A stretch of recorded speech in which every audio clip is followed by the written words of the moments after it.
Underscores the importance of early warnings. Officials in Sarpy County are working to improve their early warning system and tell our John Chapman that improved technology makes their system smarter. There is a lot of construction going on in Sarpy County. New homes popping up everywhere. Sarpy is the fastest growing county in the state.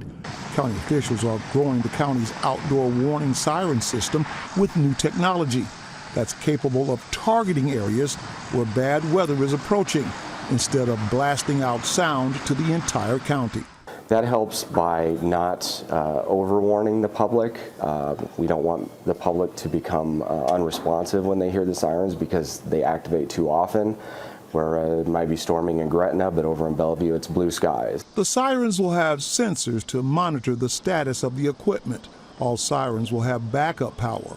Workers are replacing all sirens that are beyond repair. Officials say the sirens will go off when the National Weather Service issues a tornado or severe thunderstorm warning, or a public safety official reports tornadic activity or destructive winds, or a dangerous situation that requires the public to immediately seek shelter. The intent of the siren system is to warn those outside to seek shelter indoors. We know that some people can hear the sirens inside their home, but we don't want them to rely on them because when it's storming out with the wind, the rain, the thunder, sometimes those sounds can be muffled or not heard at all.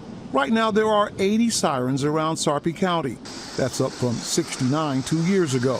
And officials say more modernized sirens will be installed in Sarpy County. As fast as we're growing with all the new neighborhoods and rooftops popping up, there will be additional sirens that are added in the next year or two. On your side in Papillion, I'm John Chapman, 6 News.